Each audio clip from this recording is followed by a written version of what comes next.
And welcome back to the Educated Ignorance Podcast, right here on the For Frequency Sake Podcast Network. We are, as always, presented by Durham Remodeling, Ryan Allison Tattoo, and Jared Zook of Country Financial. Welcome in. Natural Light's a bitch, and it will not let me win, but it's okay. We are here. We are ready. So, the more I get into this corner, I look like an alien almost. But if I back up here, I kind of look normal toned. It's fine. Uh, but anywho, we are here. We're going to rack up the opening weekend of the NBA playoffs, and we are going to give a brief look ahead at the three games tonight. All of them very, very important. This is officially night one of our NBA playoff palooza, bonanza, big party, etc.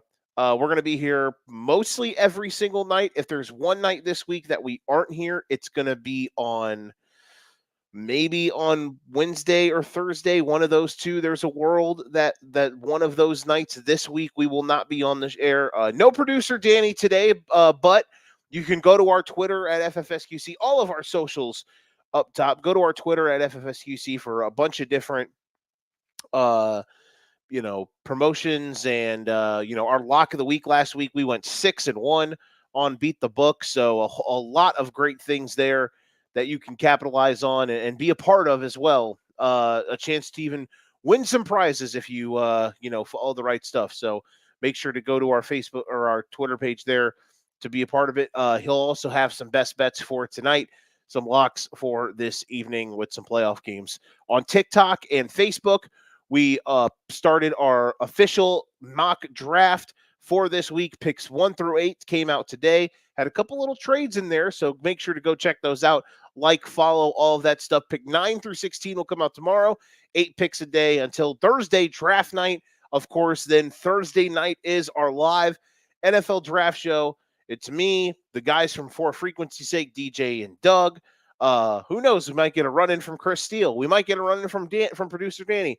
We might get a run in from Nick Brinks, my official unofficial podcast wife. We'll have hopefully the green white checkered guys will be there. Hopefully the guys from Card Subject to Change will be there. It'll be a blast. We'll also have the folks from Hawkeye headquarters. We'll have a couple high school football coaches in the area. It's going to be a grand old time at Kavanaugh's on Thursday night, our third annual NFL draft show. Cannot wait. Okay. I think we are about through everything. Do want to remind everybody, though, before we get started, that all of our shows are powered by Outlier. Do you want a better insight for all your bets? Outlier.bet is the app for you. Outlier.bet gives you the insight on props, spreads, and totals, even parlays for over 7 major sports. Outlier works with multiple sports books to show you the best odds available to help make you the most money possible. If you're looking to get certain matchups, if you're looking to, get different types of stats for different players to track game total props or over-unders, Outlier has all of that with their dynamic system. Go there, check it out. Try Outlier for free with the link in our comment section. So make sure to check that out. All right, let's get right into it. What a weekend it was. Well, okay, that would be lying. It was an okay weekend. We had we had 3 games. Okay, we had 1 game that was awesome, 2 games that were pretty good, and then 5 games that were either hard to get through or they were over in 6 minutes. Let's start with what, in my opinion, was the game of the weekend, and that was the last game we got.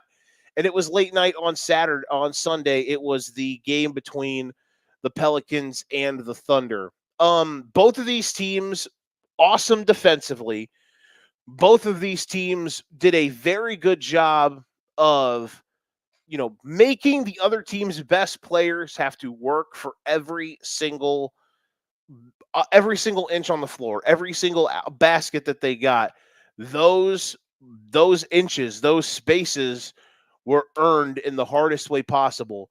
I think there were 4 players specifically, even that were superb in this game and that had nothing to do really with their offensive outburst, even though one of them did have a really good offensive game, which we'll get to in a second. For Oklahoma City, Luguentz Dort, which everyone knows, he's a borderline all-defensive player. He very well could end up being all-defense this season. He guarded Brandon Ingram from the jump. And a lot of people were wondering, would they have him maybe guard Valanciunas as kind of like a weird switch and put Holmgren on Ingram to match the length?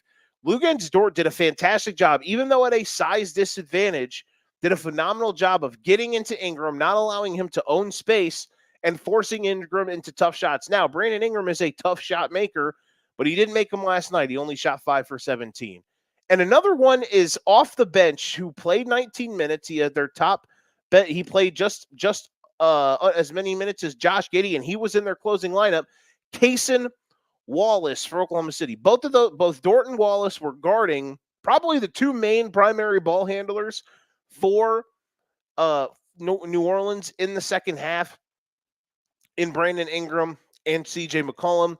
The last possession of defense from Cason Wallace was sensational when it came to guarding CJ McCollum. He did everything he could to force him to take the toughest shot possible. Ended up being a running off-balance three-pointer at the gun that McCollum missed. For New Orleans, they had two guys, of course, that were superb on defense. One of them was Herb Jones, and his length, his activity is so great, and it's bothersome, and he did a great job on SGA, who, and for Shea, we will get to him in a minute. As you can see, we got the points up here, which we'll talk about. But with what Shea did in this game, or with what Herb Jones was able to do in this game, he was able to force tough shots. He was able to keep Shea out of the lane. They were able to do a decent job to a degree at limiting him from free throws. This is a guy that averages double-digit free throws a game. He only shot 7 last night, and it was because Herb Jones did a great job of fouling. They were doing a great job of whenever Shea would have the ball in the half court, they would shade Shea. They would have two guys. They would have the guy on him, and then they would have the almost the one pass away defender pretty much in his airspace to where it's hard for him to drive middle. It was taking away different driving lanes. It was just making life difficult. Very high-level stuff. Very great coaching matchup in this game.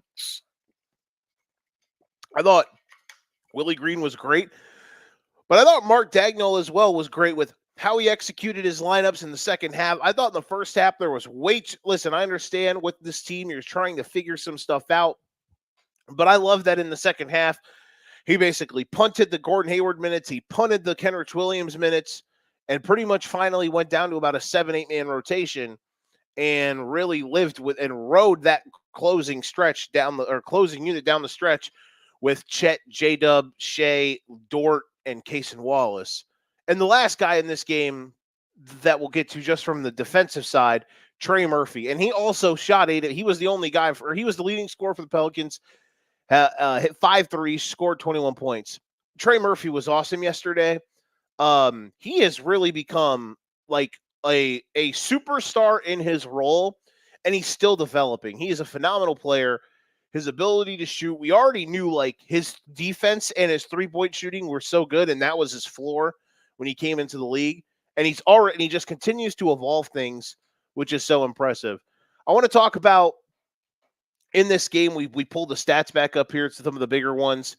So you look at for Shea, he finishes with 28 points. He has 6 rebounds, 11 of 24 shooting.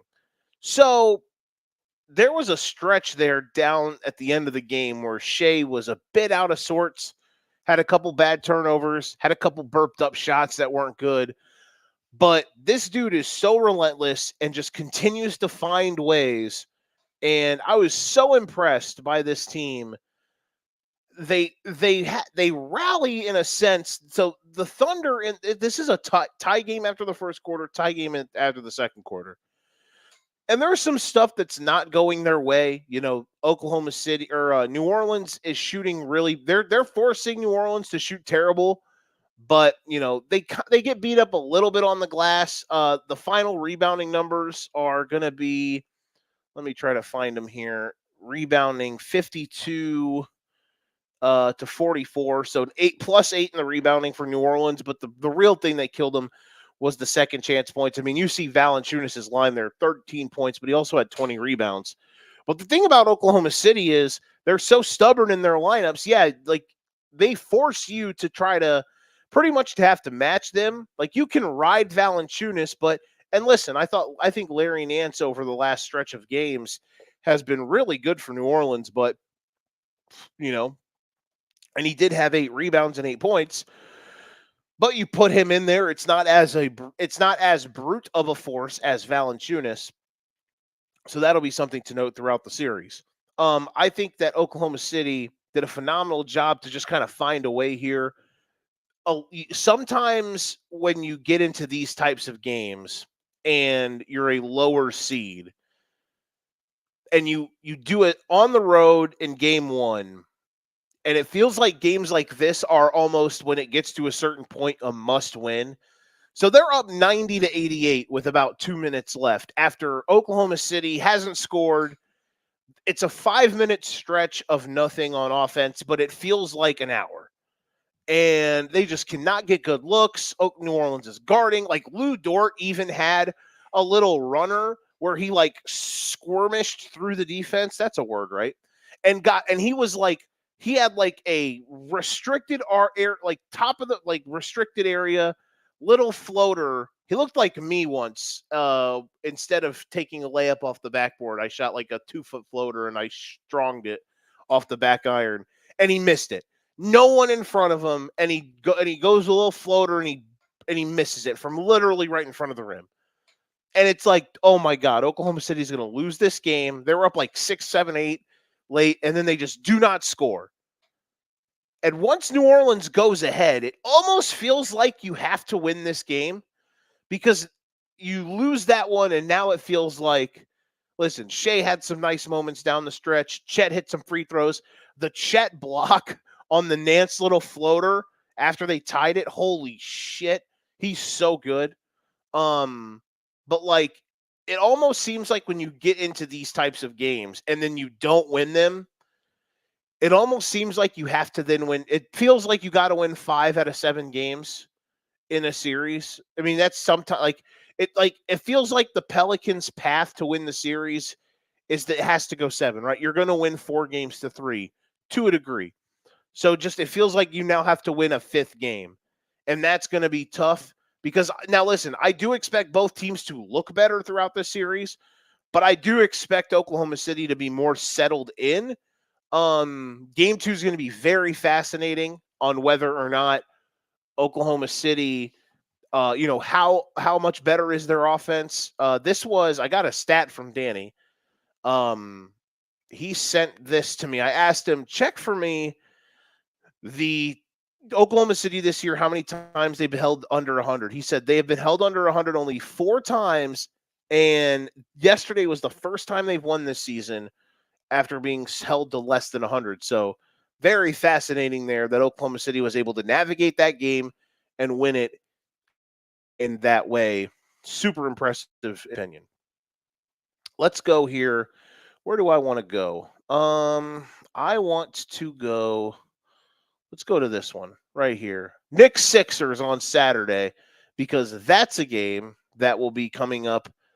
Actually, you know what? No, we'll talk about that one here in a bit. Let's talk about this game right here. Denver versus LA. I thought that this game was awesome. I thought LA played well in the first half and Denver played well. Actually, no, I'm lying again because they played tonight also. So, let me see here, talk about a couple things. All right, here we go.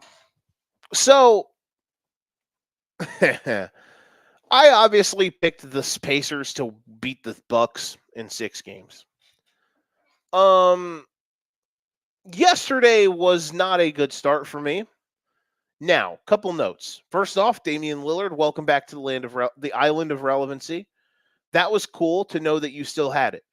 The question now is can he continue that? Can he string it together? Now, listen, every day they are leading a series right now, it is like buying an extra day of hoping Giannis comes back. Because if Giannis comes back, then I'm not saying all bets are off, but you feel pretty damn good about what this team can do at least.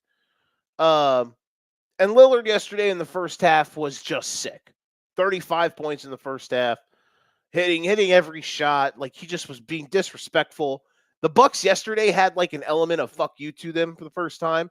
They're like, there was a point where it felt like at times, like, were they sandbagging in the second half of the season? Like, I watched this same team against Orlando to close the regular season with the 2 seed on the line, just basically not. And now listen, Orlando's defense is one of the best in the league, but Milwaukee didn't get shots off basically for like an hour and a half at one point.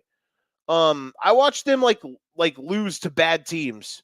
They've lost 21 of their last 41 games.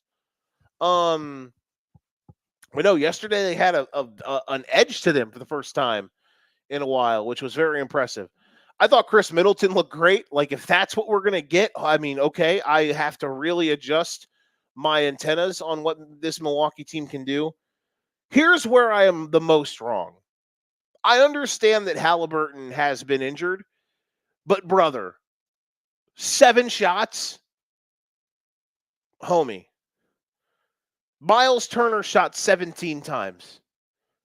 If I was in that game, I would have shot it more than 7 times. Just generated off like gravity, and I would have had open corner threes. I wouldn't have made any of them, but I probably would have got open looks. I would have shot him 7 times, maybe 8. Like, what are we doing here? Like, does this dude like Tyrese? I love you. I am the gold card, not just member, but like I'm like the background check guy. I'm the security. I'm the president, the vice president. Like, I'm the guy holding the velvet rope. I'm all of those things on Tyrese Halliburton Island.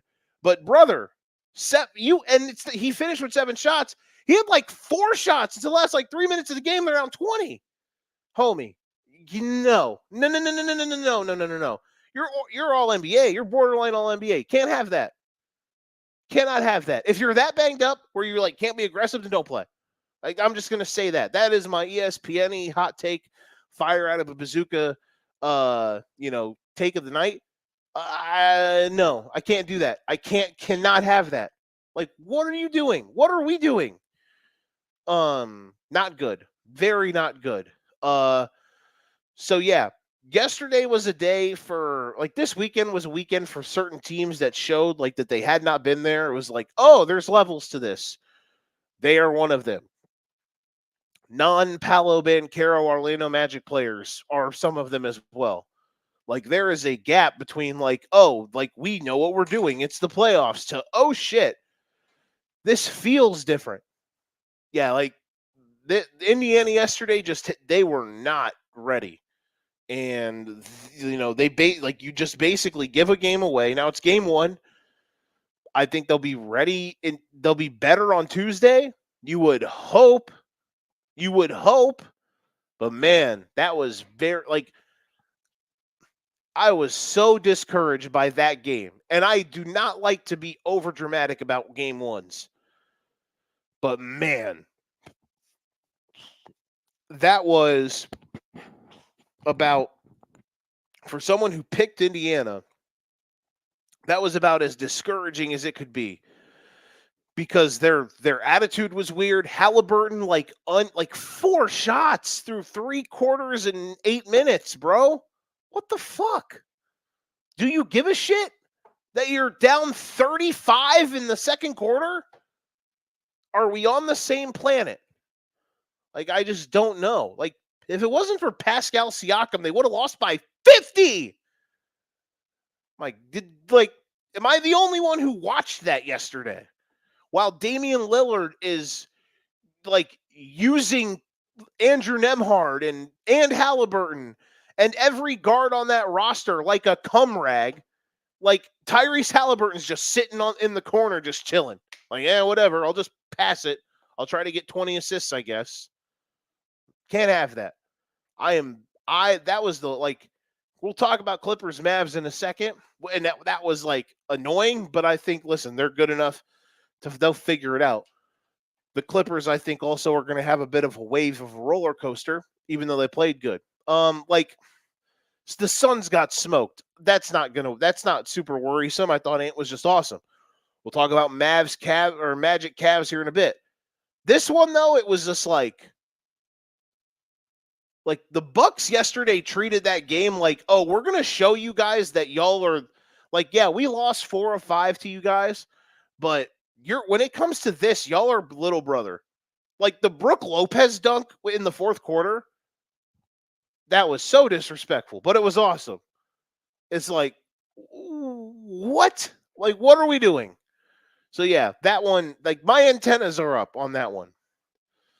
Okay, let's find another cool game here. This is it right here. Yeah.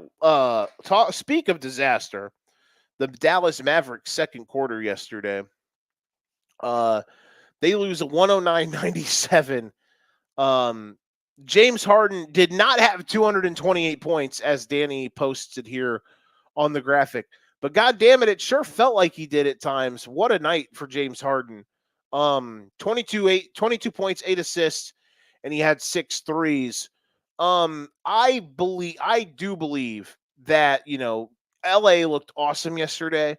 I think that was a very good showing of their effort and their energy, and kind of a reminder that this team, when they do stuff, is really, really good because of their offensive talent and their ability, and they were swinging the ball, and they hit timely shots, and they match up hunted really well. Things I'm worried about if I'm a Dallas fan. I do not like their lackadaisical effort yesterday from people that weren't named Luka Doncic. Like, even though Luka played like ass yesterday. Don't let the numbers fool you. He was not good. I thought Kyrie did everything he could, but nobody jumped on board. PJ Washington, like outside of him, and like the rest of these bench guys, like Daniel Gafford got destroyed. Derek Jones Jr. just running around doing cardio. Kleba played a bunch of minutes and didn't really have much production. Exum and Lively weren't great. Hardaway as well. Like, they got to get production. They got to have more balance. Gafford, especially yesterday, got absolutely sunned by Ivica Zubac in the first quarter, and it kind of set the tone. Like the Clippers early on, which is something I never expected, is they were just going to Zubac inside, and he was sealing off, and he was getting good post position and just getting these little dump offs or post touches, and he was putting Gafford like in the front row. Like, it was embarrassing to watch at times. Like, oh my God, this is like weight classes here. And all of the stuff that Dallas has done over the last, 2 or 3 months to get their stuff right on defense, especially. Like, their net rating is top 5. They've been top 5 in defense over the last post All-Star break or whatever. Paint defense, rebounding, all of those things. It just wasn't there yesterday. So I'm not concerned. I think they'll be better. You gotta believe that Hardaway or Exum will be better. Gotta believe that Luka will be more dialed in. Like, they were just so lackadaisical yesterday. And the question is too, like, are they gonna, like, another thing also is they finished 10 for 33 from 3. Now listen, the LA shot 18 for 36. But there was one point where Dallas was like 3 for 20 from outside, so like that ain't going to help. Like, that's a kick to the nuts. Heat Celtics, I mean, I'm not going to say anything really about this other than I expect this to be a fast series. I think Boston is clearly the better team. I think Tatum is awesome when he's locked in like that. I mean, he was great yesterday.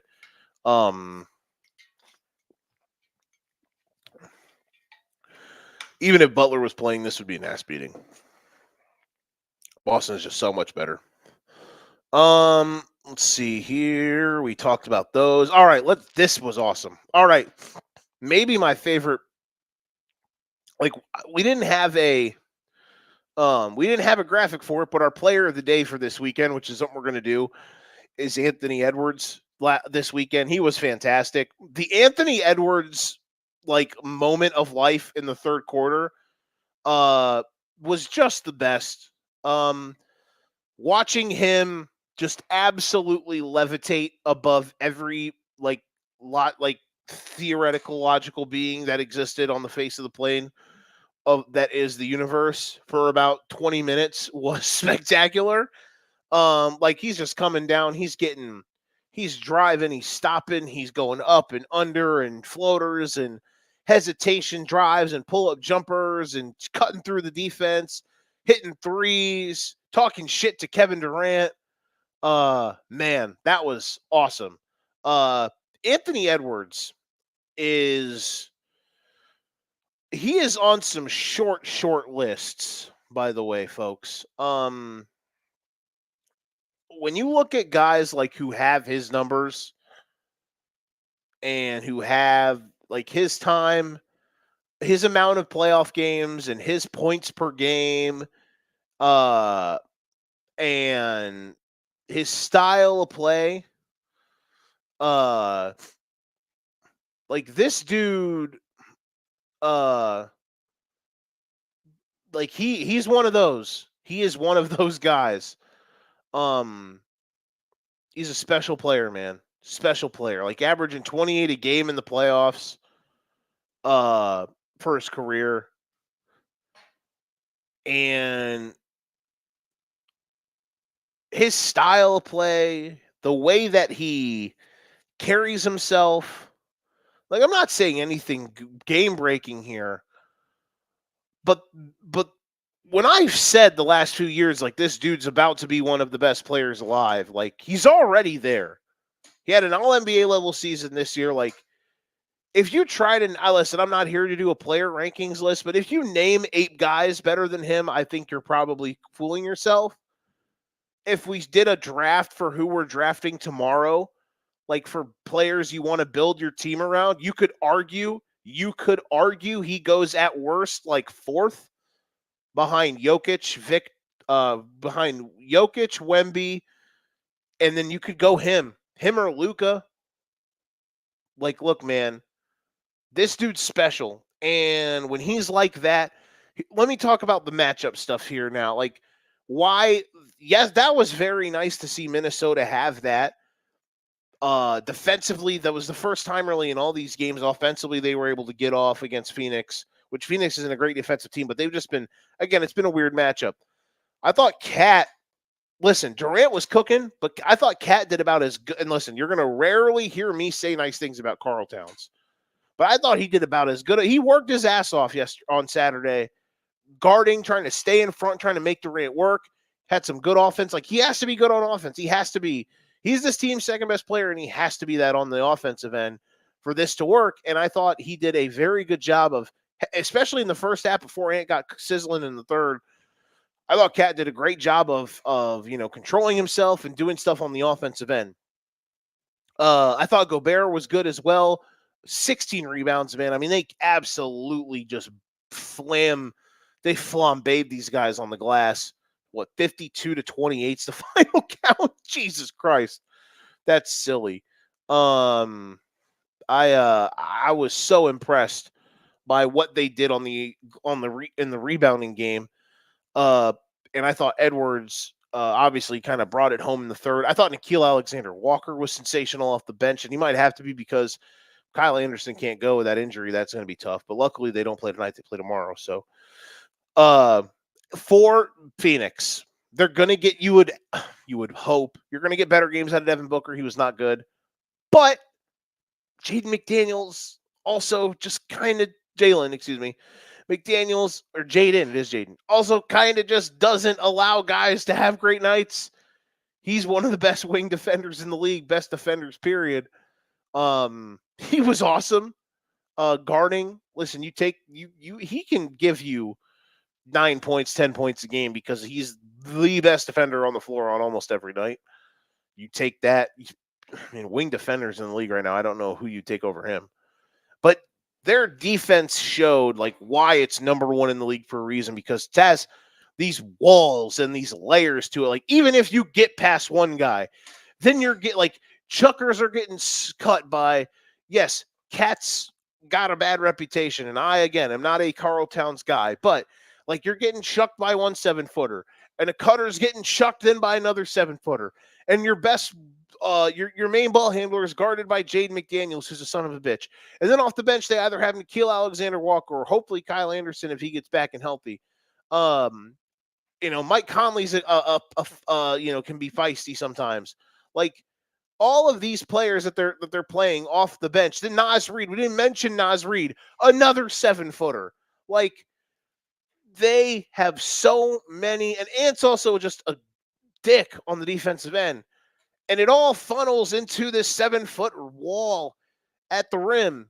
When it all works right, like the Minnesota defense is such a tough puzzle to solve that it was nice to see them just kind of lean on Phoenix for 48 minutes, because the questions and the worries were, all right, if Phoenix just decides to kind of,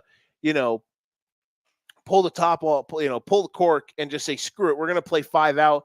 We're going to try to hope that either Rudy is either just leaving Royce O'Neal in a corner unguarded, or he's going to actually have to come help out, depending on who we have out there. I don't know if that's Danny in the comments posting the Knicks stuff. Hey, Danny, if you could, since you're hanging out, just to chill, fulfill your second and only producer role of the day. If you could put the outlier and beat the book links in the comments, that would be lit. I would appreciate you more than ever for that. Thank you for being a nice friend. Anywho, all of that to say, like, that's where this matchup gets interesting, is whether or not Phoenix tries to. I personally think, like, Nurkic, listen, I hated the trade at the time because I thought DeAndre Ayton actually still had, like, legitimate say in the league. But Nurkic has probably had the best year of his career. I mean, if you do certain counting stats, it won't look like it, but for a relevant team, he's been pretty good this season. And he still has some defensive issues, but he rebounds his ass off. And I just feel like you're already getting pounded on the glass. You might just need to play him 30-plus minutes. This might be the series where Nurkic has to play more. I don't know. Grayson Allen sprained his ankle. He only had 4 points. That's in 25 minutes, so we'll see. That could be something. I don't know. There are a lot of different avenues where this could get that Phoenix could go to.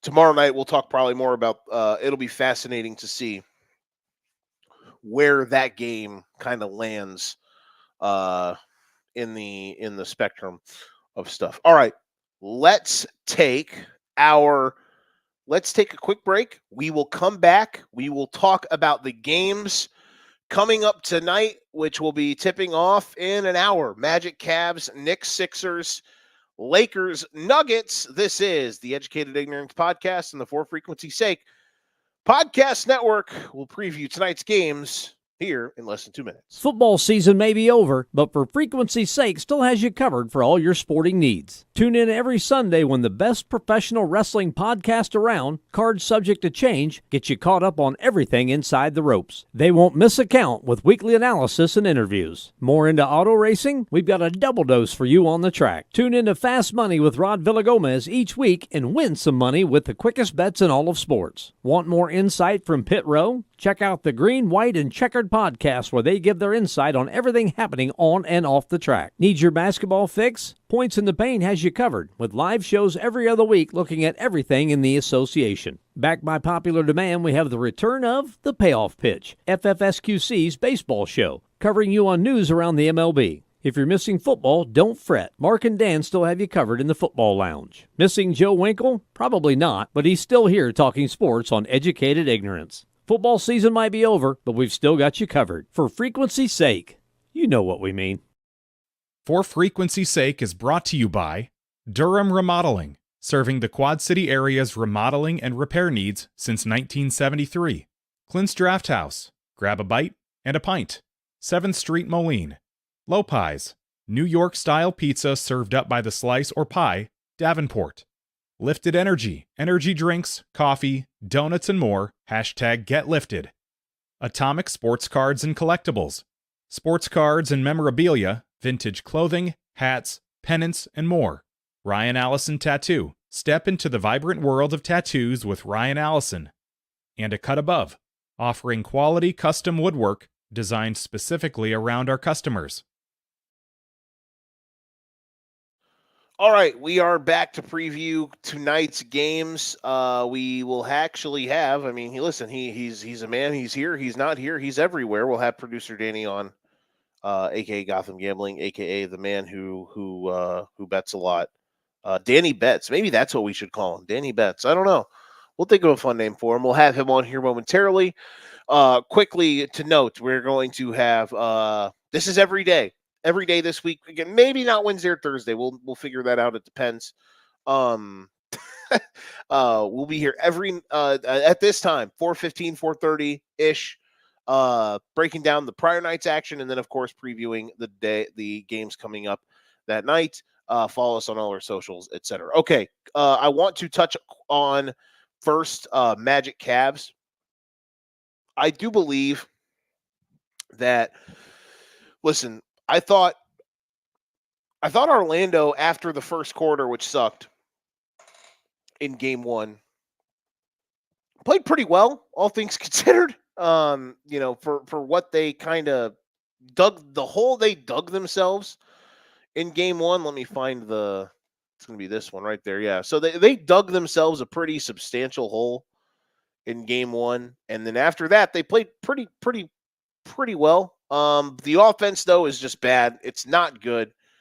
Yes, I agree. The offense is so suboptimal that this version of the Magic obviously is nowhere going to be near what their peak, form will be. They need someone to step up. They have 3 guys who are their bench score, 4 guys who are bench scorers for them or role player scorers. Gary Harris, Markelle Fultz, Cole Anthony, and Joe Ingles. They went a combined 0 for 19 on Saturday. Banchero was the only guy who could get anything going, and they built a wall against him. And at the end of the day, he played pretty damn good, but that's all they could muster up. I thought Donovan Mitchell shot the ball really well, but we'll see. Tonight's going to be very interesting. I think Orlando's defense kind of figured Cleveland out, but if Orlando's offense can't get off the floor, then there's not going to be much there. I feel like Danny's going to come in here and tell everybody to explode on the unders in that game because they're still over 200 points, which is wild. Okay, Knicks Sixers, and I guess we might as well bring him in. What is here? Hold on. If I put this, let me double check. Let me check something. I'm a curious cat. Will it show? It would. Deuce McBride's #1 fan. Yeah, I mean, listen, that checks. Here, first question for you, in all seriousness. Do you expect Deuce McBride to actually have more than 6 points tonight? Oh, yeah. Yeah, definitely. And the main reason for that is in the minutes, most of the minutes he played was when Kyle Lowry was off the floor. When in his non-Brunson minutes. And that's right. A big thing is that if Kyle Lowry is not on the floor, it means you have to have Maxey on Brunson. Brunson. Oubre cannot guard. Campaign is not the best defender. Even Lydia's over there agreeing with me. Yeah, Oubre cannot. No. I thought the Sixers did a great job on not Oubre. They have Oubre. I thought the Sixers did a really good job on Jalen. The Knicks hit insanely timely shots. I said in our group chats, I said on Twitter, the artist formerly known as, I said the Knicks shot 100% on this 3-pointer is going to go in and it's going to feel like a kick to the nuts, in the fourth quarter. The 2 Josh Hart threes, the OG 3. They're getting they absolutely pantsed Philadelphia. It's not even on that. The glass. As someone who's been there in that environment at MSG, if it's a big game, or if it's a game where that shot is a gut check shot, the noise in that arena can kill any momentum. Mm-hmm. Like that's why they say like the people who have like had the greatest games as opponents in MSG, like when the Knicks have been playing good, it's tough to play there, no matter who it is. And you got this Knicks team who is just they've been in this mindset of we have nothing to lose. So let's go be that team that it's the Knicks, they're gonna blow something. No, like it's Jeff Teague actually said it the best when he was talking about the Knicks team on one of his shows. He said they built this team exactly how they're playing right now. They brought in 9-10 guys who, if you said, I got to play you 48 minutes tonight, they're like, fuck it, I'll play 55. And that's what is great about this team is through the injuries, you have guys playing 6 minutes a game right now that if you told them right now, I need you to play 48 minutes, they would do it and ask for more. Wow. And that they got a team that fits Thibodeau's style and it works. And it's just so hard to beat that team. That I think Josh Hart, I said it to someone beforehand. If Josh Hart can get his shot down, this team is scary. And we saw why the other night. Yeah, the shots he hit in the fourth were insane. He rebounds like a maniac. What did you think of my post where I said the Knicks were rebounding on Saturday like their entire family were being held at gunpoint? Oh, but that's how they do everything. Yes. Listen, it's not even just the team. It's a New York mindset. Like you go watch a Division III college game, they're diving on the loose ball when the score is 2-0 in the first half. Like it's like their life depends on it. Things in this game for the Knicks that really made me like, oh, okay, here we go. Bogdanovich like being a thing because I loved the trade when it happened. I actually forgot he was on the team for a good. But it's been such a roller coaster with him. Like he was really good. Listen, Deuce McBride game, like he was beyond amazing. And Mitchell Robinson played his ass off for 30 minutes and grabbed 12 rebounds off the bench and made Joel Embiid's life as tough as possible. And 4 blocks. I felt like the fact that New York's able to win the game where Brunson was kind of not that he was figured out, but Philadelphia did a really good job of just making his life tough. He's never played good against Philly. Like I was looking at him for props. And he's never went over like 27 points in a game against Philly. Yeah, and he shot poorly. He shot 8 of 26. But sometimes, listen, that's how the Knicks are sometimes going to have to operate, especially if you can get other contributions. For Philadelphia, there's 2 things that listen. I do really like Tyrese Maxey. There's some stuff that bugs me in like when he's actually when he's running pick and roll. Him as a main ball handler is a bit annoying because he takes it bugs me because he takes forever to kind of make a decision. You know what I mean? And that annoys me. Like he's late. He'll come off the screen and Joel it either fades to the 15-foot range or he ghost screens it and he's open at the top of the key. And Maxey takes like that one extra dribble that he shouldn't take instead of firing a pass. Or if there's a guy that's back cutting on the baseline, like he's late on it. But he was also awesome in the second half on Saturday. So you have that give and take. I thought he was solid defensively. Former Orlando Magic great. Tobias Harris played 31 minutes on Saturday, and I don't remember 30 of them, but that's just kind of how he operates. They have to get some better contributions from him. I thought Lowry was incredible, but they have to get some better contributions. One of the, like for Philadelphia, if Embiid plays 35 minutes, even on his bad leg, he's going to kind of fall into 25 to 30 points and close to 8 to 10 boards efficiently or inefficiently. Maxey, it seems like, is going to get his. It seems like to me, and tell me if you think I'm wrong, for Philadelphia to have a shot, one of the Harris, Oubre, Batum, and Buddy Hield. You got traded to this team. Buddy Hield, you were a trade asset because people wanted you to shoot threes and because you make them.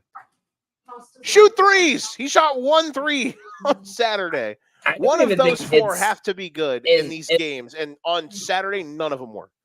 in my opinion, like, and because me and you talked about this before when I told you I didn't think Embiid should have been an MVP candidate, even if he played the amount of games acceptable.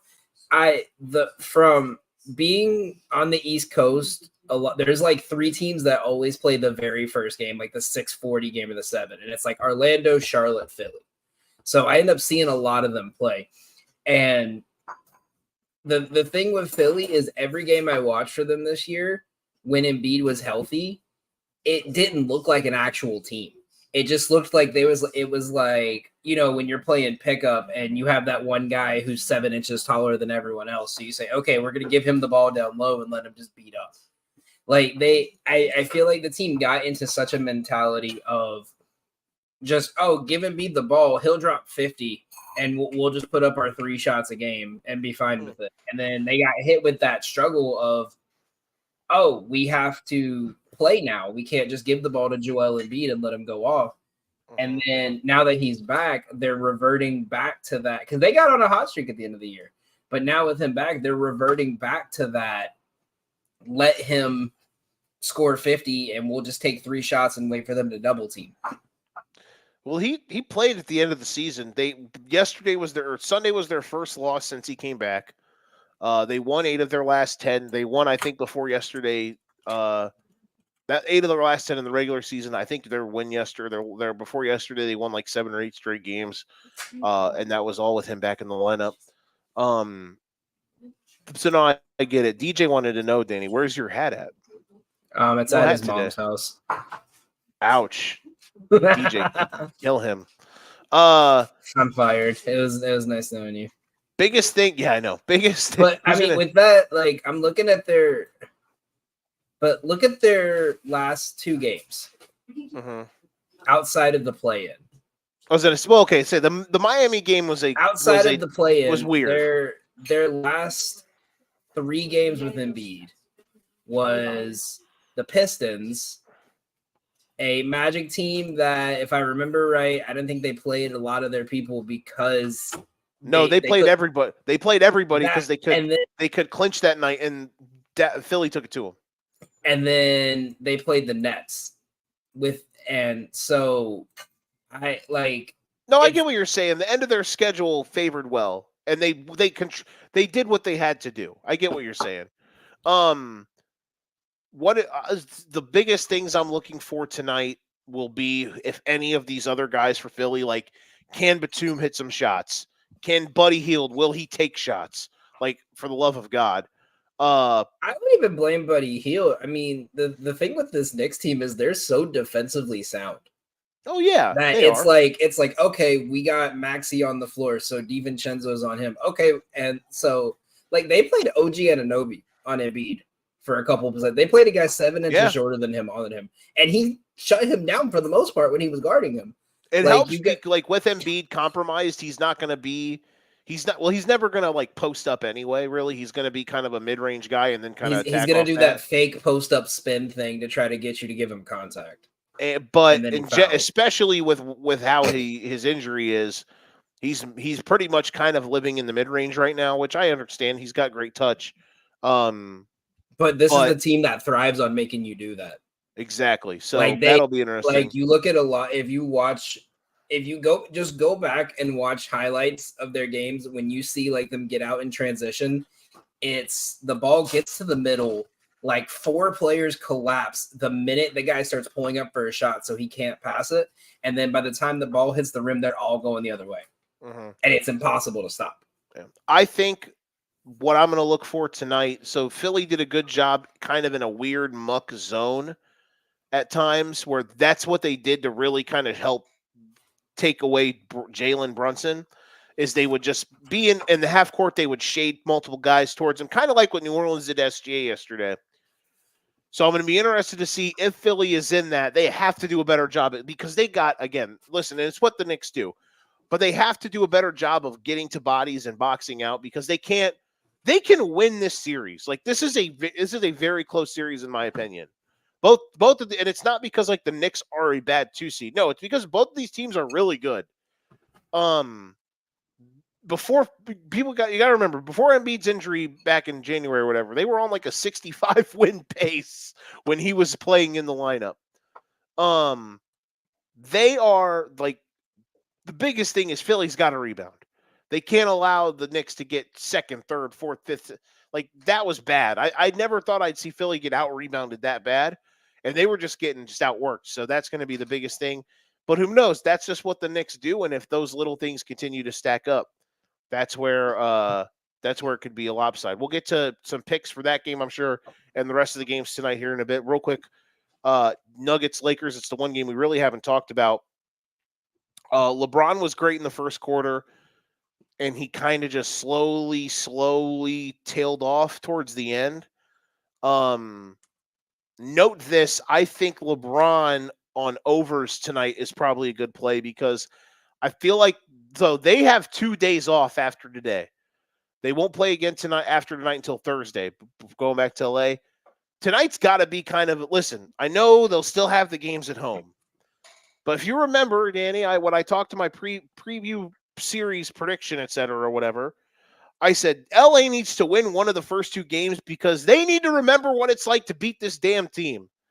They have lost 9 in a row against them. And Davis was great in game 1, kind of matching Jokic. But are you probably going to get 32 and 15 from Davis every night? You would hope, but remember last year in game 1, he scored like 40 and then was dog shit the rest of the series. I don't think that's going to happen. I think Davis has been really good this year. I'm just saying that the Lakers need to, if they lose tonight, is the series over? Probably. It's not over, but it's damn near close. Like, good luck winning 4 or 5 against the Nuggets. You got to win a game like this. Empty the tank. D'Angelo Russell, we've said the biggest key was he can't be bad. He was worse than bad. He is one of the most lazy and lackadaisical defenders I've seen in my life. Just constantly losing guys on the outside, and you can't do that. You cannot lose guys on this Nuggets team because they'll pick you apart. Their guards weren't good, and listen, Denver just kind of chipped away throughout the entire game. I think tonight I would love to see more Gabe Vincent, just because you have to have a different answer. D'Angelo Russell, if he's playing 41 minutes and playing bad, is not going to it's not going to work. It's just not going to work because not only is he shooting 6 for 20 like he did on Saturday, he's also giving up open threes because he's navigating screens as a defender like it's October and not the fucking playoffs.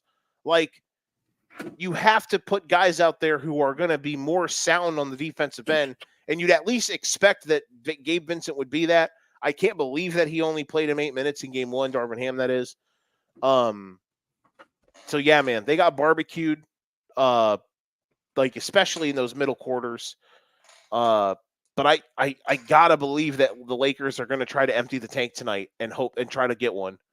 I think they will, but I don't think it's going to be enough because that's the problem. It's just it might not be enough. The big thing is it's the same thing I talked about with the Knicks. It's that the Nuggets have a depth that the Lakers can't even look at.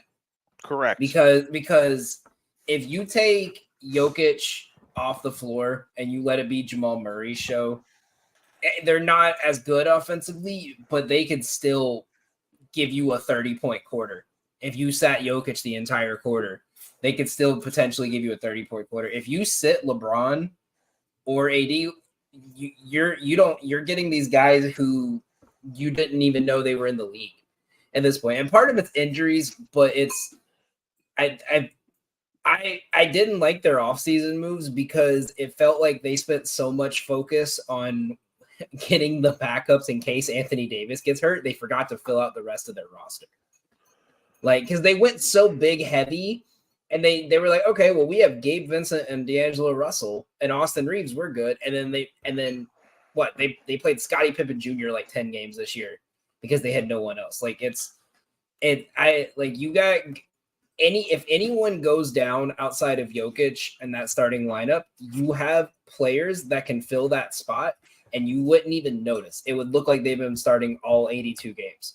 You take out Reeves or Hachimura or D'Angelo Russell, and you're just going to look at like, who is this guy? Why is he getting minutes? Yeah, I liked there was times where I liked their offseason moves, but their roster deployment this season's not been good. The Jared Vanderbilt injury wasn't great, but listen, this team more or less record-wise, outside of that stretch right after they won the in-season tournament, like they could have been like a 4 seed, but they tricked off a month and a half. They tricked off a month after they won that, and then that's why they're here. And now they're playing the Nuggets. And listen, I understand that you'd rather probably play them now than later, but at the end of the day, it doesn't matter if you lose in 4, if you lose in 5. Like at the end of the day, all these Lakers Nuggets games go the same way. Well, and we're at the point where I'm just not going to believe that it can happen until I see it. To the point where you talked about like Darvin Ham not playing like Gabe Vincent in them. Like one of my friends said it the best. Darvin Ham's not a coach; he's a motivator. Because if you listen in when they do like the mic'd up on him in the timeouts and stuff, he's not really coaching. Like you don't hear him be like say anything that brings out coaching. He just the way he talks is more like, hey guys, we can do it. We can do it. Come on. Like, and as part of that, like when you have a basketball mind like LeBron, you kind of need that, but you also need someone who eventually is going to take the reins and be like, this is my team. This is what we're doing. And Darvin Ham just, to me, this whole season has looked like he's just been along for the ride to be able to say, I coached LeBron and then, I got fired. He's leaving anyway. Not a good year. Not a good year for like even when they're losing, like you don't see any emotion from him. He just looks like he looks like when you're playing 2K and you simulate a whole season and you see your team losing every game and you're just like, oh well, it's just gonna happen. Like yeah, and his lineup deployments at times is really weird. Listen, tonight's gonna be fascinating to kind of see what Los Angeles tries to do. I really do think they got to empty the tank. All right. It is time for our best bets of the night, and it is brought to you by Beat the Book. Want a space where you can interact with pro bettors? Beat the Book is the app for you. Beat the Book is a social media betting app where you can follow your favorite cappers and even get all of their picks sent directly to your phone. Download Beat the Book today and follow us at the link. Hopefully, Danny put this in the comment section. But it is what it is. I did not, but it is on our Twitter page as well as our VIP, where you guys can try it out for just $1 tonight. We have 4 picks over there already. Yeah, and after a 6-1 week, them damn Diamondbacks cost us a 7-0 week. A 7-0 lock of the day week. And I'm gonna go over our lock of the day on here before we post it over on Twitter. So, and I have one I love tonight. Okay. There you go. All right. So, best bets tonight. If I had to bet on anything, and listen, props are not my thing. That's why I bring you in here. Outside of, you make cool graphics and stuff. And you need the Knicks in here. Exactly. Listen, this podcast needs to have a quota of Deuce McBride fans. Yeah, you need some East Coast bias out here. Tired of this Midwestern bias. These chats. Yeah. So. Fuck you. The one thing, if I had to lean on anything tonight, it would probably be Magic Cavs under, because it probably is still over 200 points. And so I got a good one for that one. Take LeBron overs, because I feel like I would hope that LeBron knows that he has to empty the gas tank tonight, because you have 2 days off before Thursday's game 3. You got this is not must win, but God damn it, it is must win adjacent. It is the next door neighbor of must win. Yeah, it's the game before you go down 3-1. Yeah, pretty much. So the Magic game, I was looking at props. These are 2 teams that I've just never trusted any props this year. I do have a friend of mine, Prendy, has been hammering. Oh, yeah, Lydia wanted to correct me that I spelled Deuce wrong again. Sorry, I got you. Rush. I got you. Okay, you're sleeping on the couch tonight anyway. Oh, it didn't save. Wow, you're telling that's tough. No, it's me now after I said that. Yeah. I was gonna say, bro. But so a friend of mine has put up Mo Wagner over 7.5 points because outside of the last game, he's done really well against the Cavs, and they're going to be playing him a lot of minutes if they go back to this bigger lineup to kind of stop Jared Allen from grabbing every rebound. Yeah, that was something I did not expect.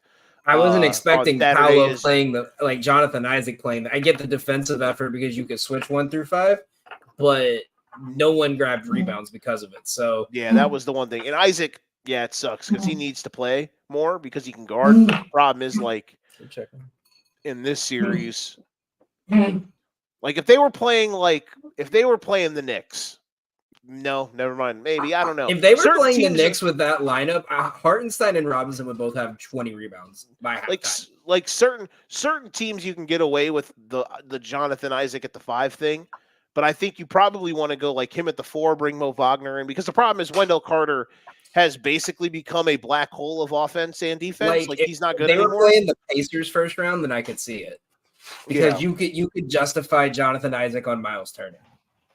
Absolutely.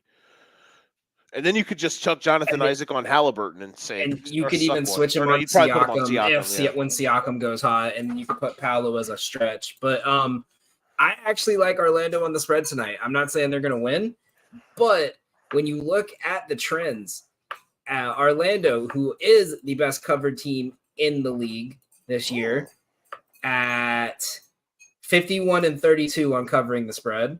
That makes me After a happy. loss, they are 21-14, and they're going against a Cleveland team who not only is 20-28 against the spread after a win, but they are, if I have my numbers right here,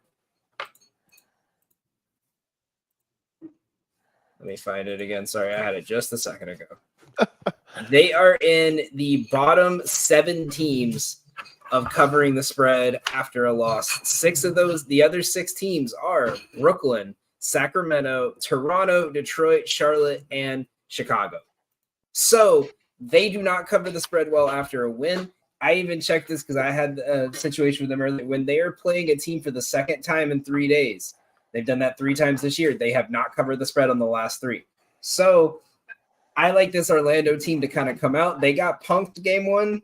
I think they're going to come back and they're going to make this a fight. I don't think they win this. I think Cleveland's going to win this series probably the way I feel like the way his seasons went, we forgot how good Donovan Mitchell is in the playoffs. But this Orlando team's not going back to Orlando down 2-0 without a fight. So I love the cover on the spread there.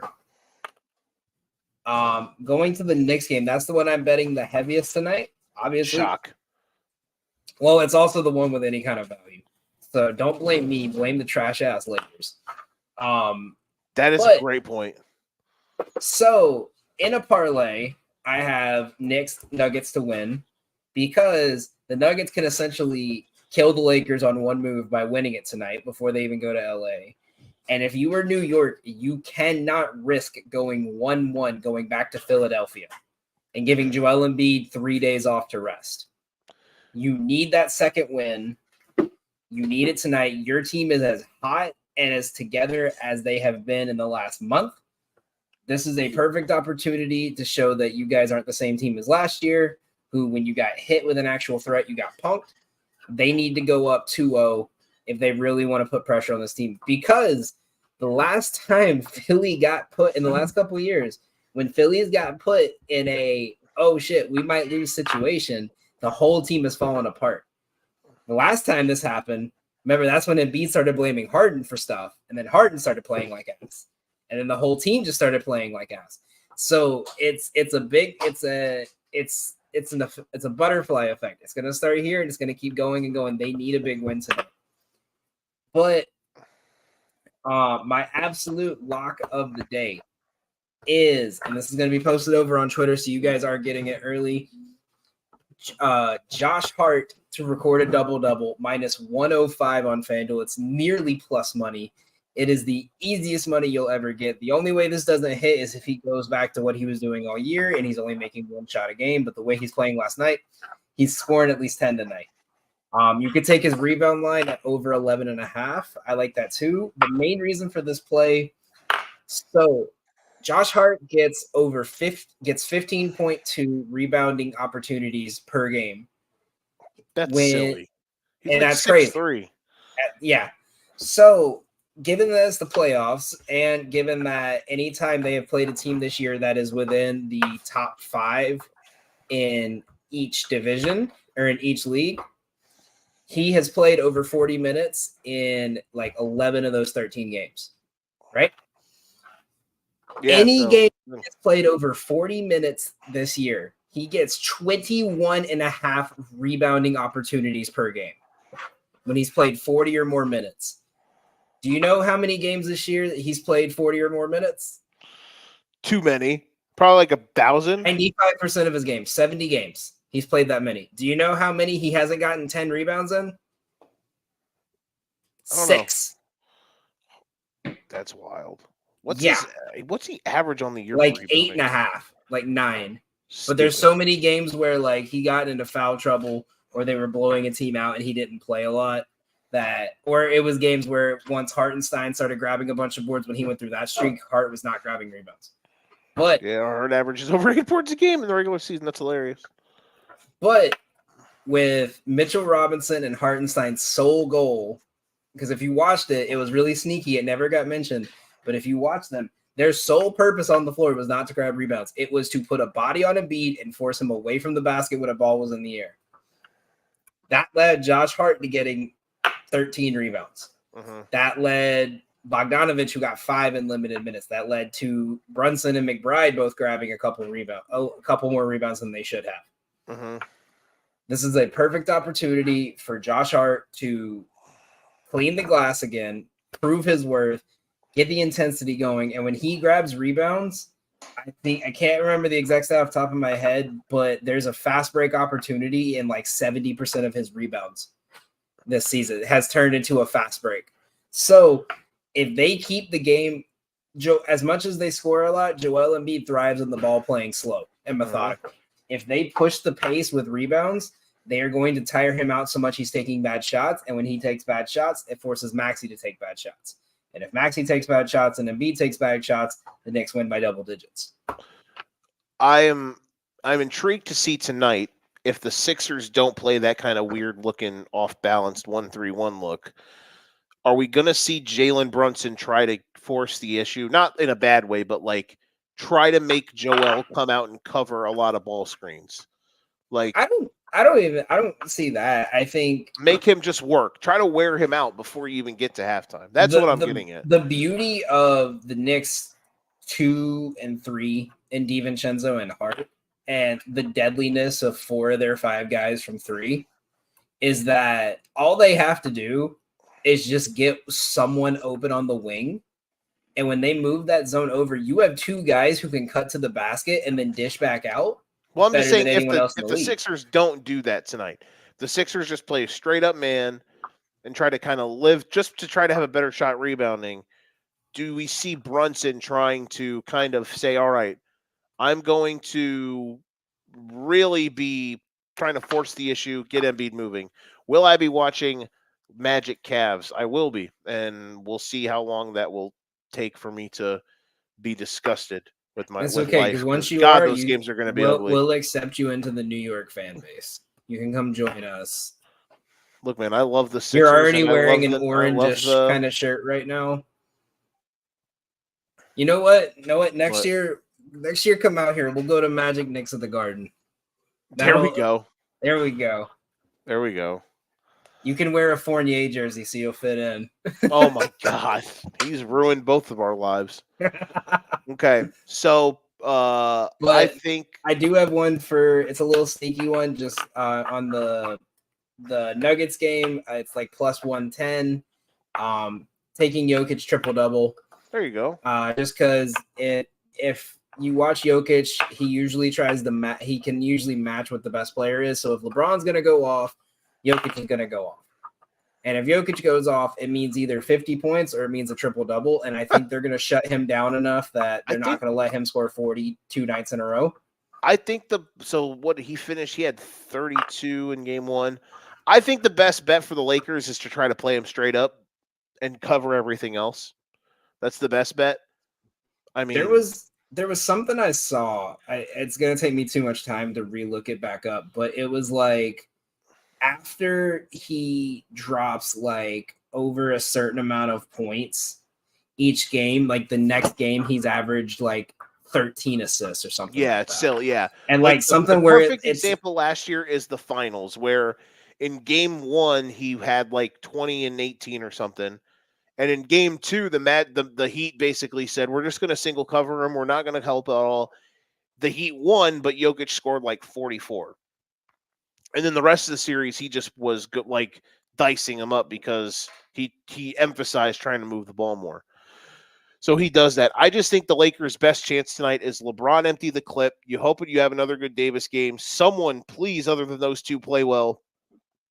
And then in his last 20 games that he's played, any game he has dropped 30 or more points, he's gotten at least 10 or more assists in 11 of those 12 games in his last 20. Mm-hmm. So he's going to get the double. Someone's going to be open. As long as they hit their shots, he's getting a triple-double tonight. All right, real quick. Does the home team brigade end tonight? Yes or no? No. Call me a homer. The real question is, are we going to see more than one game get over 100 points for both teams? Because the Knicks were the only game that both teams scored over 100. That's a great Knicks point. Sixers, and it was 104.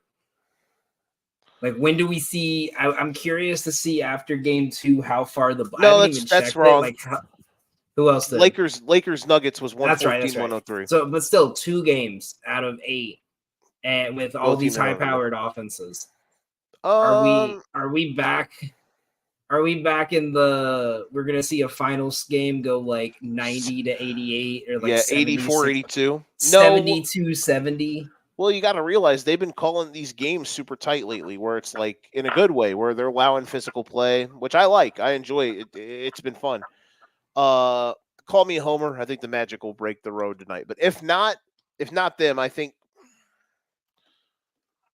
it's gonna be fun. I want to see something on that game. All 3 of these road teams got it. They don't have to win, but it feels like because the Magic could lose, and then the Cavs could get overzealous, and you could easily see that series being 2-2 going back to Cleveland.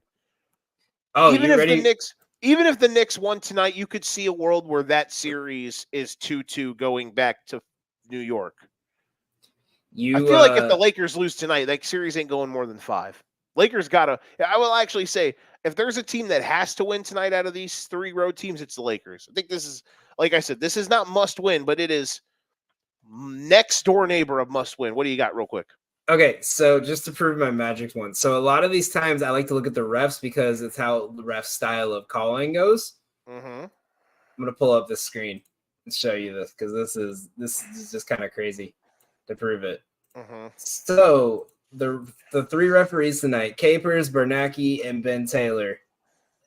In their games, the home team has a losing record against the spread an even record against the spread, but all 3 of them, the home team win-loss record is over 500.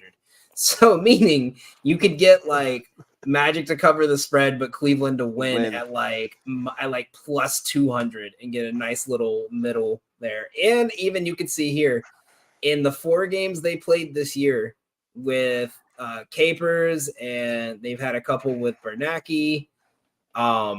Magic have covered the spread in almost every single one of them. Let's go. And baby. Cleveland has not. Listen, we're back. We're tying this series. First Magic playoff win that mattered since 2009 in my life tonight. Play the Orlando Magic theme song. Let's go. Goddamn right. All right. That'll do it. Follow us on our socials.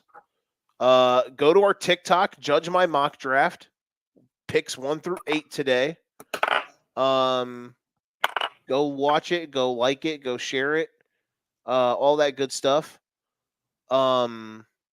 Picks 9 through 16 will be coming out tomorrow. Shout out to Outlier. Shout out to Beat the Book. As always, we will be back, and Danny will actually be here, not on camera as long, but he will be here for the entirety of the show, hopefully, to help break it down, and we will be ready to rock and roll. Same place, same time tomorrow. Danny, thanks as always, partner. I'll make sure to wear my hat next time. There you go. For your sake, I hope the game will be fun regardless. That series is awesome. All right, that's going to do it for us. Enjoy the games tonight, everybody. We'll see you guys tomorrow. Thanks to everybody who tuned in. We'll be back tomorrow night, or tomorrow, same time, around 4:15, 4:30, for Playoff Palooza Night 2. Enjoy the games tonight. This has been the Educated Ignorance Podcast. If you ain't got your game, you best pass the sticks. We'll see you guys tomorrow. Till then, we're out. Peace.